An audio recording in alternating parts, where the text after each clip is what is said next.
All right, welcome to the show. How are you doing? I'm so excited to talk about YouTube ads today and how, if, why, when, what, where, whatever they could work for you to sell your physical products online in your e-commerce store. I have a friend of mine who we've known each other for over a year now, talking about YouTube ads. He's an expert, and I'm so excited to talk to him about it because he's had crazy results in the e-commerce YouTube space, and I really want to dig into if this can work for your business and what kind of videos it's going to take and how to actually find these people on YouTube. Shash Singh, thank you so much for being here. Yeah, thanks a lot for having me on here. And yeah, I'm super happy to be here and help out in any way I can. Did I pronounce your name correctly? I didn't go over it before the show, and now I'm regretting it. Is it correct? Just Shash is fine. It's a tough one to pronounce. So at this point, like I have basically like a filter where somebody mispronounces it, I don't even notice it. It's Okay. Okay, cool. So the last time I dated somebody, they were saying my name wrong for like 2 months, and then like I didn't even realize it. So it's totally cool. You didn't even realize it. Yeah. Okay. Yeah. And Shash has great stuff. He has a lot of great educational content on this. I highly recommend checking out his YouTube channel, Linx Digital. But we can get to more of that at the end. So let's go into the first topic here. I just want to dive right into the value, actually. Who is a good fit for YouTube when it comes to e-commerce? Because the intent of people on YouTube and the intent of the buyer persona is different than you may see on Facebook and Instagram. So it's not always going to be a fit. What are your rules of the road there? Yes. So what we've noticed is that number one, YouTube ads do work for e-commerce. However, there's certain things that you need to keep in mind. The first is that Facebook is a platform where people are bored. They're browsing around, they see something cool, they click on it. So it's kind of a different frame of mind. While on YouTube, they're usually watching a video, they're watching their favorite vlog, or sometimes they're listening to music, but they have more intent in what they're doing. So to be able to basically grab their attention and get them to click, you need to do a bit more. Now the ad format helps because it gets in right in front of your face, while on Facebook you can kind of scroll past it, while on YouTube you have to at least watch 5 seconds and then hit the skip button. So because of the difference in intent, what we found on YouTube is products that solve clear pain points or solve a real problem are the products that do really well. The second part of it is that with YouTube ads, you also want a product that's a little bit higher priced. So you don't want something that's super cheap or super low priced. You want something that's around, you want something that where you can afford a $40 cost per acquisition at the lower side, right? So you want to make sure you have at least a $40 cost per acquisition limit. So that means your product will likely be somewhere in the 60 to 80, maybe even $100 range. And then the second thing you want to do is you want to make sure your conversion rates are good enough so that you can basically be able to get like a 3% conversion rate. Now, obviously, if your product is higher priced with like $200, it's okay to have a lower conversion rate. But to just give you an idea, if you're trying to go for a $40 CPA, you want to be aiming for a 3% conversion rate. So it's not as movie friendly as Facebook, where on Facebook you can really get away with lower priced products. You can get away with lower conversion rates as well, because Facebook can be pretty good at finding really niche buyers. While on YouTube, it's really more of a scaling play, right? YouTube is where you go if you want to start scaling your ad campaigns. You want to be spending $10,000 a day or a really high amount. And we've seen that about YouTube is once you get something that's working really well and the metrics are working, you can usually scale a lot more on YouTube versus Facebook, where on Facebook you often run into issues much earlier while scaling. So those are a few key metrics, right? So basically YouTube is really good for mid to high ticket e-commerce products that solve specific problems. The other thing about YouTube is you want to really focus in on brands that have at least one or two main products versus a brand that sells like 50 different products and they all sell equally. Because the thing is, you're going to have to make video creative for each style of product or for each product itself. And in most cases, you literally won't be able to afford 50 videos for 50 products. It's going to be a lot tougher. It's better if you have one or two or three main products that you know that, hey, these products sell the best. I can create a video campaign, a video ad strategy around these. And then, obviously you can upsell, cross-sell other products as well.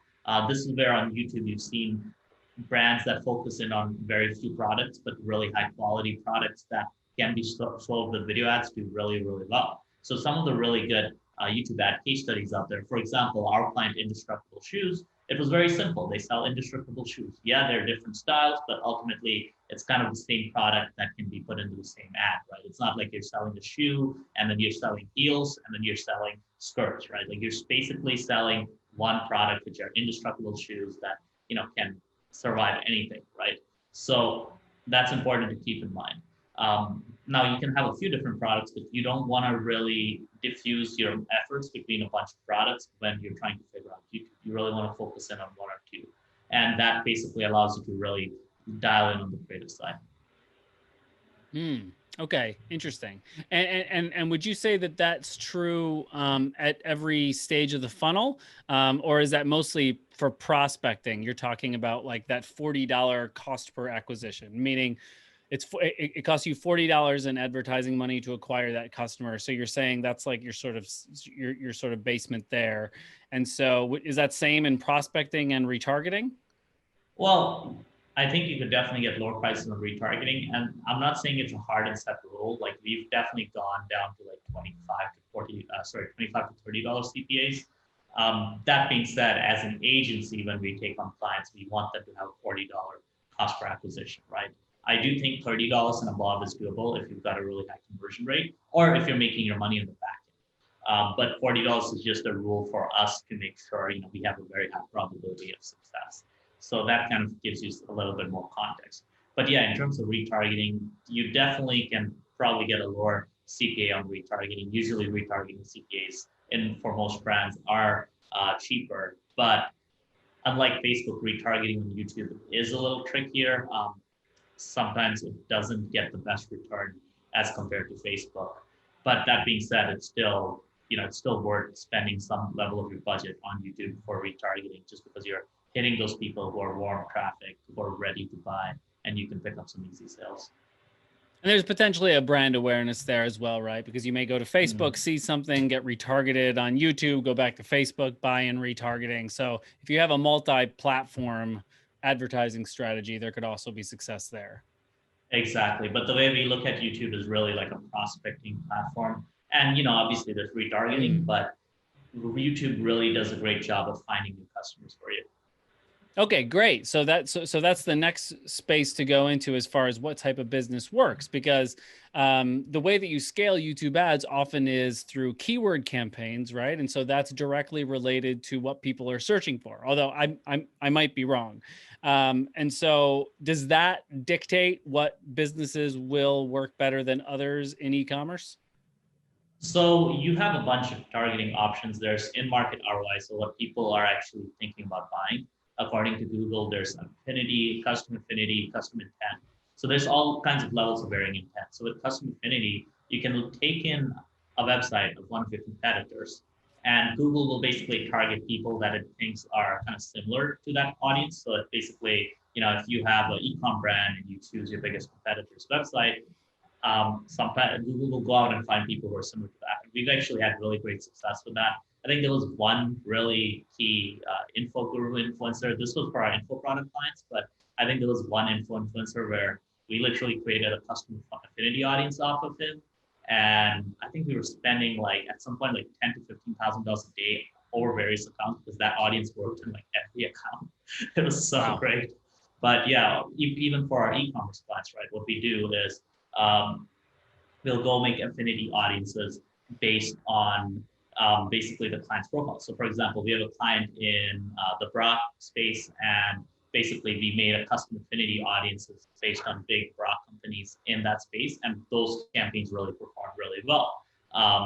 So are these the campaigns where you put in the URLs of competitors, for example, and then Google knows who's visiting those other sites, and so can create audiences off of them? Yeah, I mean, it's not the exact same people. It's not like you're targeting the exact people who are visiting it. It's more like the people Google thinks are visiting that website. So it's kind of like a version of a lookalike audience, but it's a little bit more. It's not as exact, right? So sometimes they can fail, sometimes they can work, but they can they can be quite useful because you can essentially make an endless variation of them. That's what I love about Google is one of our targeting strategies right now is we've literally launched 10 new campaigns a day, every single day, and just cut 8 or 9 of them and keep the 1 or 2 that work. So we're able to just test so many audiences that on Facebook, you can't really do that. In Facebook, you definitely have a lot of audiences, but on Google, it's just such an infinite variety because you can literally make a custom affinity audience or a custom intent audience, which is based on what they're searching in Google. So if somebody searches, let's say, work shoes, we can then target those people on YouTube with an ad for indestructible shoes or with an ad for whatever, kind of shoe we want to sell. So custom intent is really powerful too, because Google is actually targeting the same people that are searching for that search term. So custom intent can be more accurate than custom affinity. Are there types of e-commerce businesses that you don't feel like YouTube ads will work great for in prospecting? So I'm still trying to get data on this. I definitely felt that furniture slash anything that's kind of like it doesn't solve a real clear pain point. I feel like it would be a little bit tougher to make work, but I feel like pain point based products will do really well. So for example, if you have a piece of clothing that solves a certain problem, that will work. So I've seen, brands that have come out recently that do like wrinkle-free t-shirts, right? I've seen brands that they basically are created to solve a unique problem. A great ad I saw recently was for sunglasses by William Painter. And these guys basically created a brand to solve a big problem in the sunglasses industry, which is that sunglasses are overpriced, they're very expensive, and they're basically just like monopolized. And instead they're like, hey, we have sunglasses that are relatively affordable and are much stronger, much more durable, come buy them. So essentially, if you're solving a problem that when somebody's watching a video on YouTube and they go see that, and if they're in your target audience, they're like, okay, this actually solves the problem I have in my life. On the other hand, I do feel like things that are a bit more browser-based and browser behavior-based, where let's say you're scrolling down on Facebook or Pinterest, you're just bored, you're looking for something that looks cool. That I feel like is a little tougher to sell on YouTube, just because of the fact that in many cases people have some level of intent, so you have to make them do like fashion, for example, could be hard. Fashion that's based on pain points, I think is easy. So we're actually doing fashion now. We're doing kind of like women's, underwear, and that's working really well. But it solves a pain point. It solves a particular pain point. Yeah, which is that women's fashion is typically quite uncomfortable, right? So it's like, okay, we have this product that's just solve those comfort issues while also making you look great. So. And to be honest, a lot of these things can be solved like that, right? It's not to say that these things don't solve a pain point, but it's usually, you have to figure out how to communicate it in that way. So if you're selling some sort of furniture, then you have to figure out what pain point it solves and communicate it in that way. You can't just show pretty pictures and expect people to buy it, or show a pretty video. It has to be like, oh, hey, are you looking for a new office chair that doesn't make you feel like an old man after sitting on it for 7 or 8 hours? Right? Or something of that nature, where somebody watching it, in their office would be like, hey, I actually need an office chair right now. This is a good idea. That's really interesting. I think that's a really good lesson for all marketing, honestly, is to really distinguish that browser-based product and shopping from the pain point solvers. But honestly, a lot of it with marketing is trying to figure out how to tease out what that pain point could potentially be, right? And then that's where the business opportunity is. Okay, so let's talk a little bit about the creative then, because I think this is a really good segue into this, because we're talking about how it works best for these specific pain points. So let's just put ourselves in the shoes of somebody on YouTube. We go to a video, we have to watch 5 seconds of it before we get the skip ad button. And we get that button for, I don't know, a certain period of time. And you're charged for a view on YouTube after 30 seconds, right? So all your advertising is free on YouTube unless somebody clicks it or watches 30 seconds, right? That's the case still. Right? For certain bidding types, I believe, so for target, CPA, and maximize conversions, which are 2 types of bidding types, it's based on impressions, but you're basically optimizing for conversions with those. So they kind of work like Facebook's conversion optimization. Right. Yeah, but I mean, ultimately, like what matters is kind of your cost per click and your click rate. Those 2 metrics are what really, really matter. So when you're making your creative, that obviously the very beginning of the ad is the most important, right? I mean, because this is when you have your opportunity, right? So how do you structure this video content? Yeah, so basically the formula we use is you got to have a really strong hook, right? You got to catch their attention. So with what we do with a lot of e-commerce ads is we'll have live action ads where we have like a kind of live actors, and they will literally open with a hook that says, hey, are you tired of X pain point that causes you, X pain, right? Or are you tired of X that causes pain point? Or hey, are you trying to solve this? Or it's basically focused on that. So to give you an example, right? If let's say you're selling an office chair, right? You're like, hey, are you sitting in your office right now? And you know that you're gonna feel like crap after you get up because your office chair is just not made to be sat on for 8 hours a day. And you see, the visual part of that would be, let's say, a character or somebody in the screen actually being in that office chair, being like, like, with a face of pain, but then verbally you're saying that. And then, that kind of that starts it off in the right way where you grab the attention of somebody who has that pain point. If they don't have that pain point, they're most likely going to skip that. And then after that, what you're going to do is you're going to do a few different things. You're going to basically explain what it is that you're, showing them. You're going to explain, or you're going to show them credibility. You're going to show them why they should trust you. So it could be something like, hey, we've sold over 100,000 chairs and we've had 30,000 reviews. But basically the first part of the video is explaining, okay, the pain point and then how you guys resolved it, right? So going in deep into the pain point, how you resolve it, perhaps showing what the competition does wrong. So think of it like an explainer video, but in live action. And then you may want to add a little bit of humor in because humor always keeps people entertained, especially for e-commerce. Humor has been really, really effective. And then basically, as you get more into the video, you've established that, hey, this is the pain point. This is how we're solving it. This is our product. This is what it has.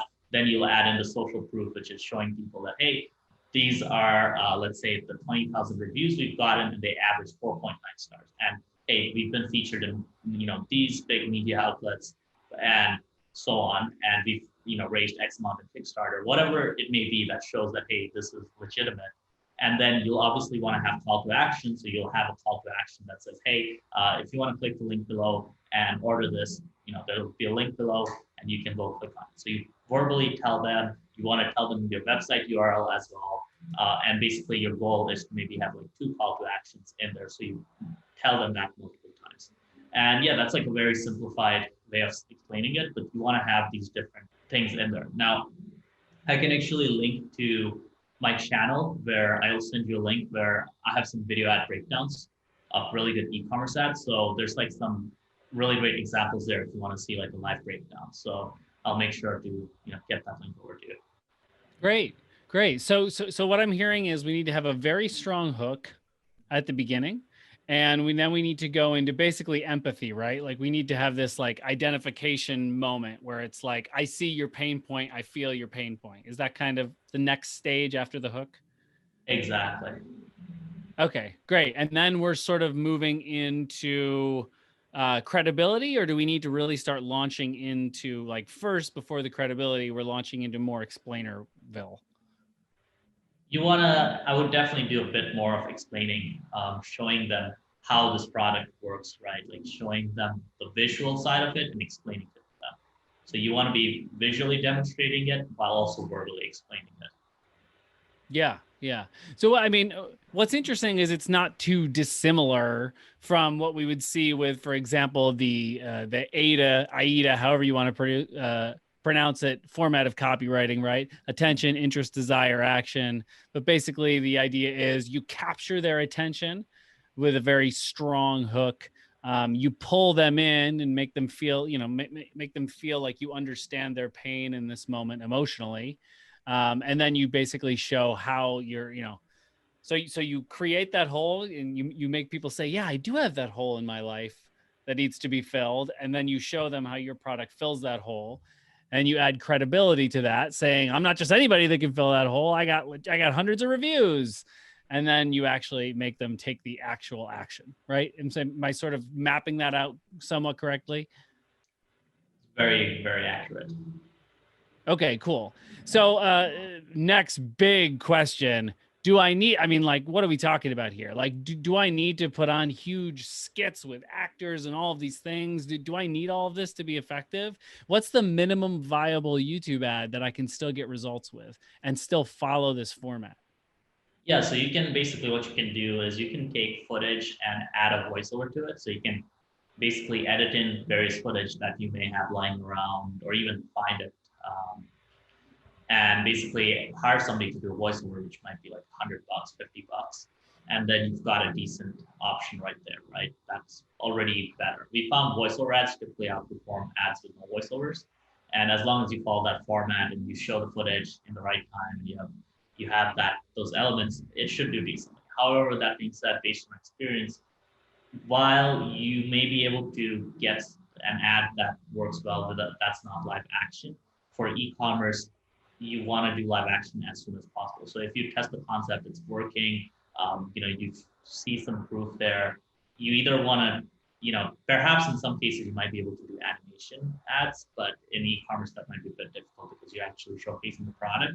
But you want to get into live action as soon as possible, which is again why YouTube isn't really like a complete newbies platform, right? It's really like you do need to invest a little bit of money. I would definitely say it's not something where, if you're a completely new dropshipper, it's a little tricky. Like you can get some ads to work if you've got a really high ticket product and metrics work, so the ad can be a little weaker. But in most cases, I definitely will say that live action is correlated with higher click-through rates and higher results, just because it's physical product, right? Like think of it this way, right? Like if you go by a restaurant, the restaurant looks really nice on the outside, you're more likely to go inside. While if the restaurant looks like some, like mall, like kind of strip mall place that it looks decaying and old, you really don't want to go in. And when you are demonstrating a product, video is kind of like that storefront, right? Like if you have the right angles, if you show the product really well, and if you also follow the right persuasion tactics and persuasion formulas, then you're going to do a much better job than if even if you follow the right persuasion formulas, but the video is just really not there and it's not really attractive, because people are going to assume that the quality of video reflects the quality of the product. Okay, yeah, that's a good point. And of course, it can also be part of a multi-tiered strategy where you're running other forms of advertising as well, and there's sort of that omnipresence play, right? I mean, if you're there's the brand awareness aspect of it, which is kind of it's often ignored in advertising in general because we're all out there hunting conversions. But there is, there is something to be said for having that brand awareness. If you were to see a product somewhere and then go onto YouTube and see it there's something that happens there, right? Have you seen any sort of case studies or anything like that where basically YouTube has helped grease the funnel for the whole business? Oh, absolutely. I've seen YouTube lead to massive growth all over the business because you get more search traffic, you get people talking about you, you get you're basically more organic Google search. You'll have basically even media features thanks to the YouTube ads. So if you have a really great e-commerce product and you get the right ad, then there's absolutely a high chance that you can go viral to the point where people will know about your product. And even if they don't buy now, it kind of plants the seed in their head that, hey, this is a trustworthy product. Right.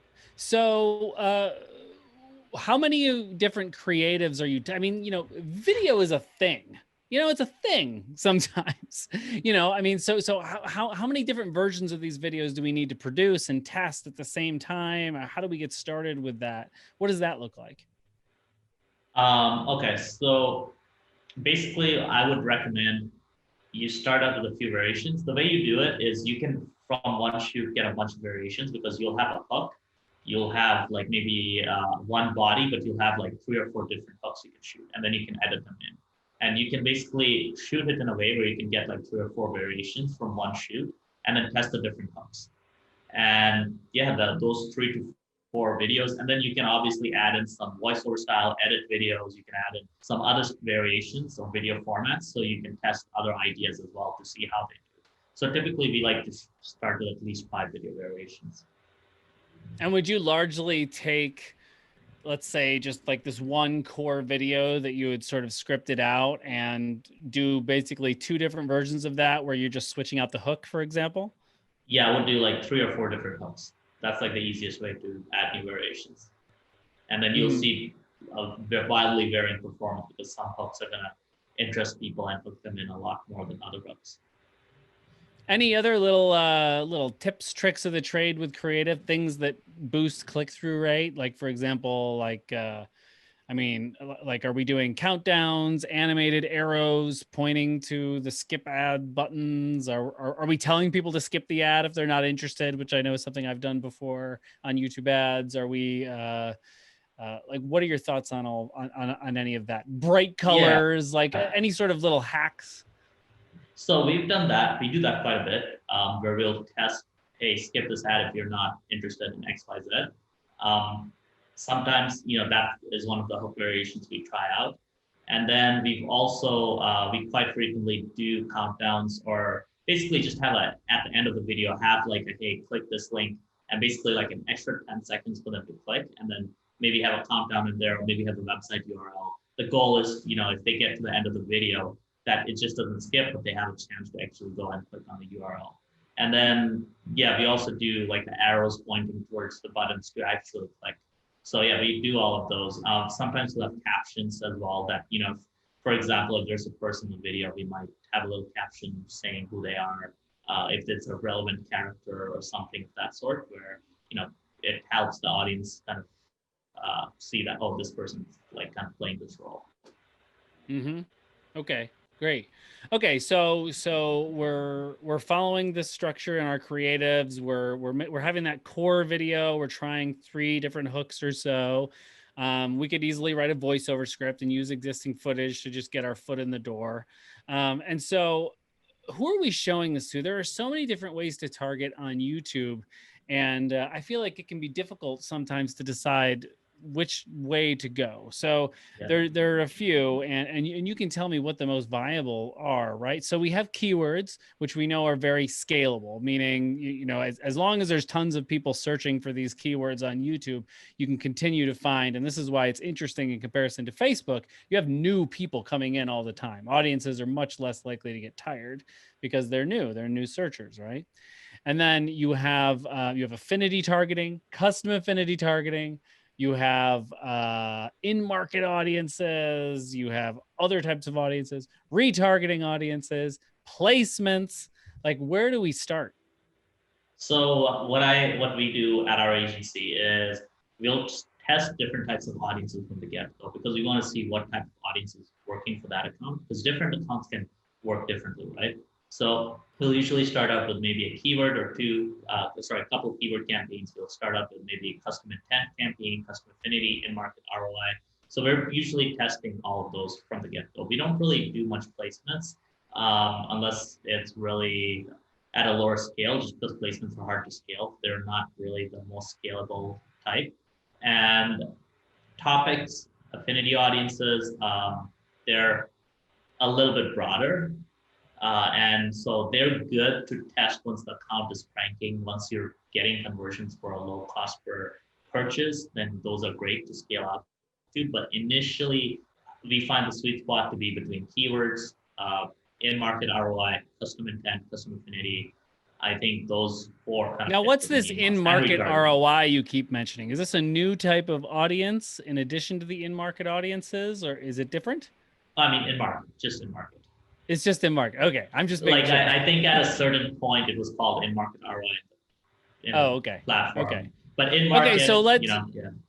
So let's say I'm going out and trying to test. It's interesting you're saying this, because a lot of folks will say to start with placements first to get the low-hanging fruit. Placements being putting your ad in front of very specific YouTube videos that you choose.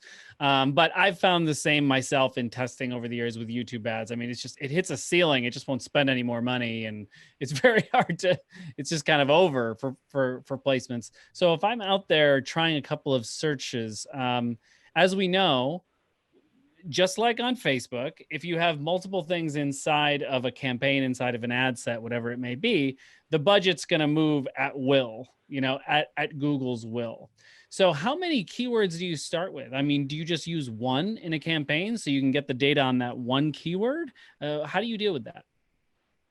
3 to 5. And then we basically, if something doesn't run, we'll test it in a different campaign on its own. But 3 to 5 usually gives it a good shot to, 1 or 2 keywords to build momentum. And then the ones that perhaps don't have any spend, you can test them again in a separate campaign.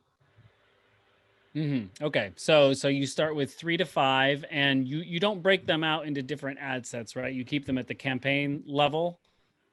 Yeah. We usually keep them in the same campaigns, same ad group, and then maybe 3 to 5 keywords. And then in the ad level, we'll have 3 to 5 ads per campaign, or 3 to 4.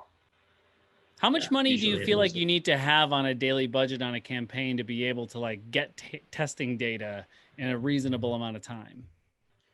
Like we start campaigns sometimes at $25 to $50 a day, sometimes 100 a day. The thing is, even at 25 a day, you're essentially, what you're looking for is basically, you're not expecting everything to be evenly distributed. It's more a fact of like, oh, this hit, let's say, a certain number of spend without a conversion, so you pause that, and then the budget goes to others. So it's not like a formula where it's all being tested evenly at the same time, because that would require a lot of budget. You're kind of throwing things at the algorithm to see what catches and doesn't, and you pause everything else that doesn't.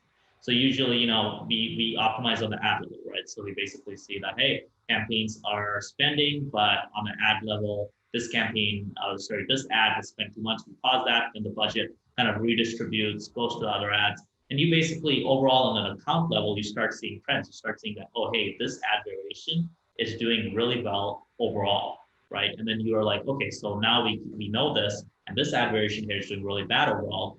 When we launch new campaigns, we don't use this ad because we know it's probably going to fail. What we do instead is we reshoot a variation of the ad that's actually performing best. But then in individual campaigns, you'll sometimes have ads that don't spend at all in one campaign, or spend very little.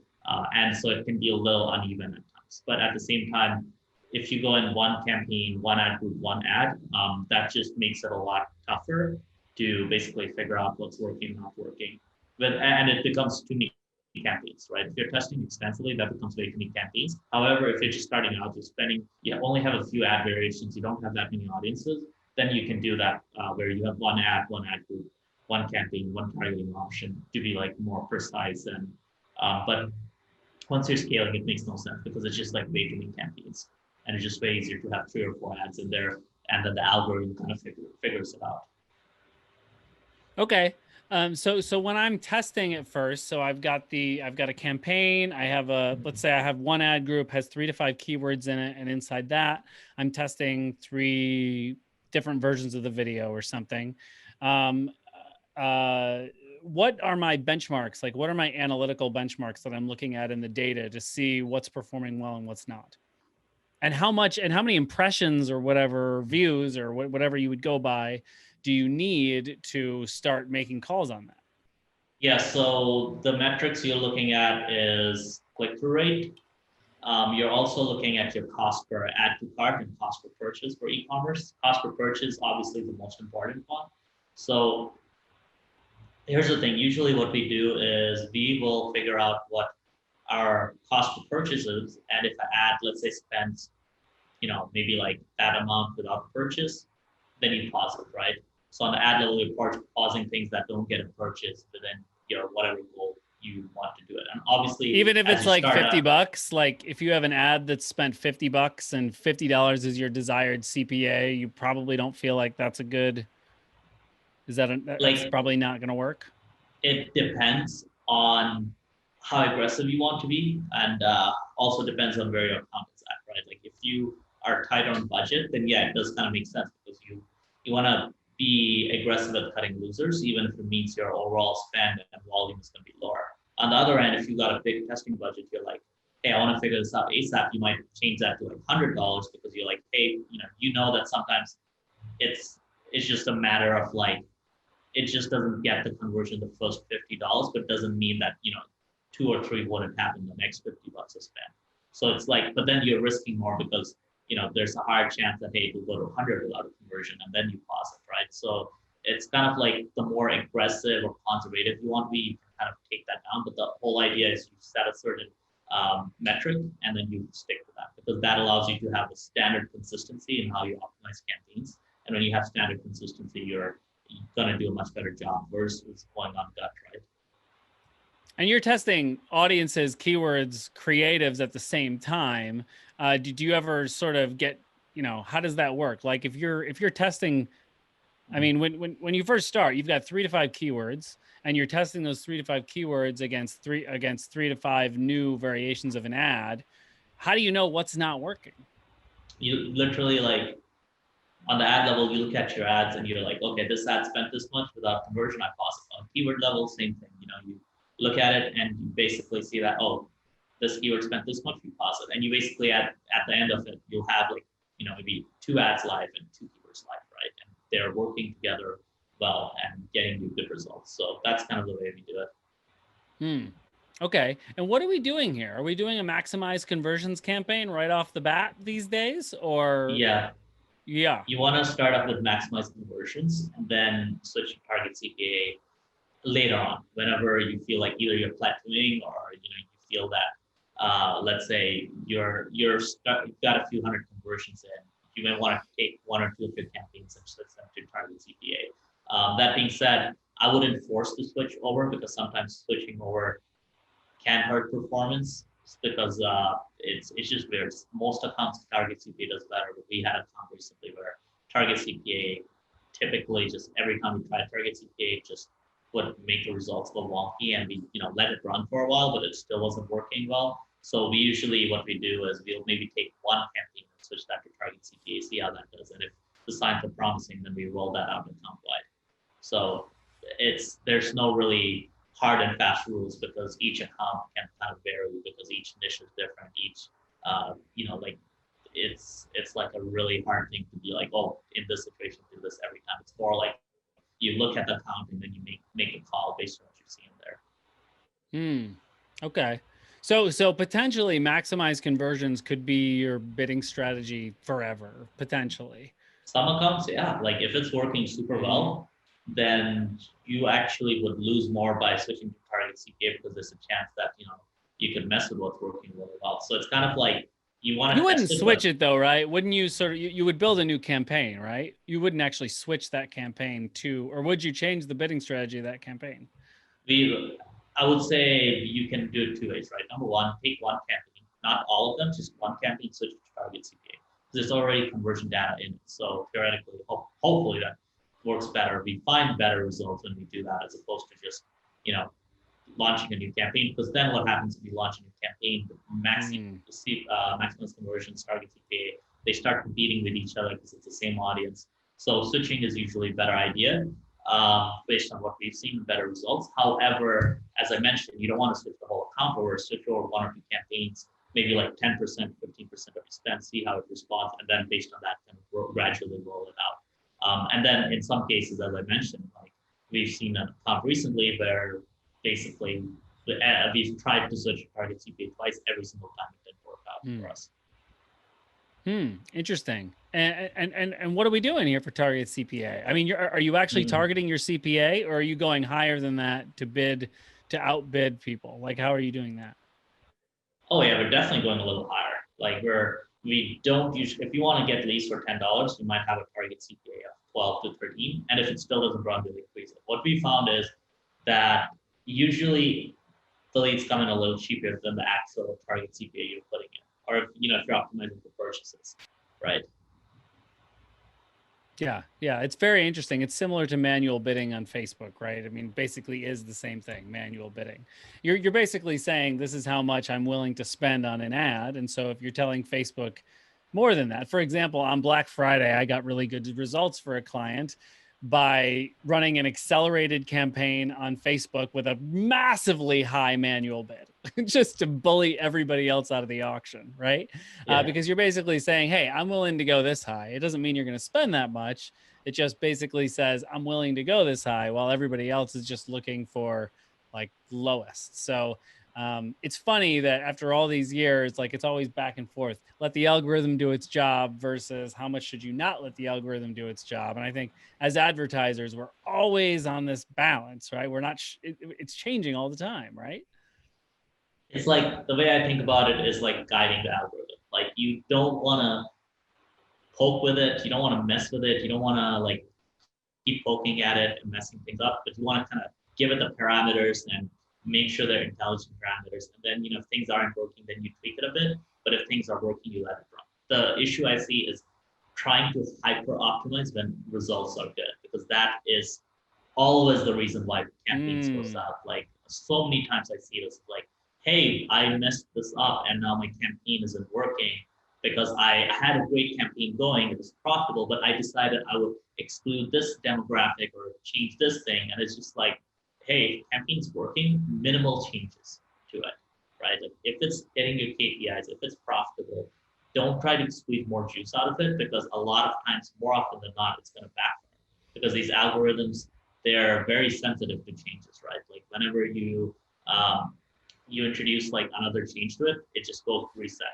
And then during that reset, things just go, don't go super well.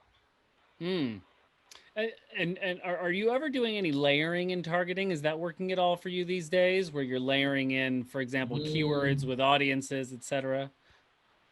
Like we've tried it a couple times. It's not really worked super well. It also just makes the audiences super small. Because the thing with YouTube is you can do so much with the audiences that, like, instead of layering it, you can literally just choose a smaller, more tighter audience, right? So, I haven't really seen great results with layering on YouTube. And what about similar audiences? So if anybody doesn't know, similar audience, that's Google's version of lookalike audiences. Basically, you take a seed audience, like for example, people that visited your website, and Google actually automatically creates these audiences, right?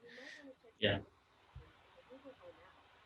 My Google device is trying to talk to me behind me, and telling me she's not connected. Maybe it's a sign. But yes, so Google automatically populates these similar audiences, right, from your website visitors and such. And so, do those work well? It seems like they would. They work great on Facebook. Like they work. They're not like the bee's knees on Facebook where they're just so powerful. They work, but sometimes, right? Like they can work well sometimes. Sometimes they don't work well. So it's not. I would say after custom affinity, custom intent, in market, keywords, those are on the second tier. Like similar audiences are like when we start testing affinity audiences and topic audiences, we also test similar audiences, because they haven't worked like on a consistent basis for us. So it's kind of like sometimes they work well, sometimes not. Interesting. Mm-hmm. So what's the ideal situation I have here coming out of testing? I mean, you're always testing different keywords. So you've got your 3 to 5 keywords that you're testing in that one campaign, super tight. You got the ads there, you're good to go. Let's say I want to test 5 more. Do I add them to the same campaign, or am I just screwing with the algorithm at that point? I would always just add it to a new campaign. You would just do a new campaign for all testing. Yeah, new campaign. If something's working, let the thing that's working keep working, and then do the test in the new campaign, right? If something's not working, then mess with the campaign, try different things, like do whatever you want to it. But if something's working, let it be. What would you say is the opportunity for e-commerce on YouTube ads? I mean, I think that the adoption of YouTube ads has changed dramatically in the last year. It's more popular now. You're seeing more investment there. What's the opportunity to sell there versus other platforms? Yeah, so I don't think e-commerce is still that popular with YouTube ads. Everybody's on Facebook. Most e-commerce stores are not on YouTube. There are some, and usually those are the ones that get really big. Like you look at these e-com brands that are doing YouTube well, they're not that many of them, but they do really well.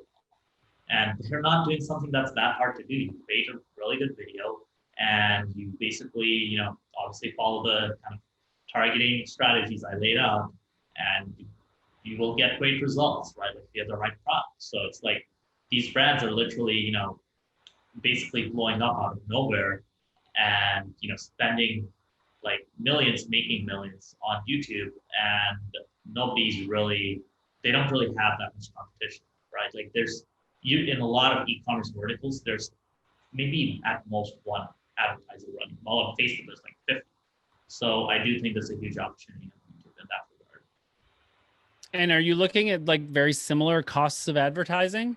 CPMs, are they similar? CPMs can be a little higher on YouTube. Well, it really depends on the niche. Uh, Cost per click usually is a bit higher on YouTube. So again, that's what I said about low ticket not being the best fit for YouTube, because acquisition costs can be a little bit more expensive, but they're usually a lot more stable and a lot more scalable. So if you have a product where you're cool with a $40 CPA and you have your conversion rate down, then you can scale really hard on YouTube and also build a kind of a big brand presence as well, because chances are, in your vertical, nobody else is doing YouTube ads. It's probably one of the best ways to basically become the category leader. Yeah, interesting. And obviously get great brand awareness there as well.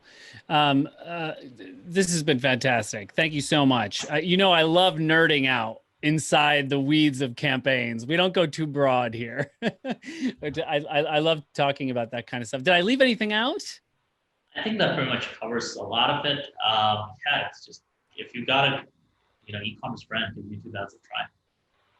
Yeah, and I also think, like, don't gloss over what Shash was saying before about like everything after the ad can't suck too.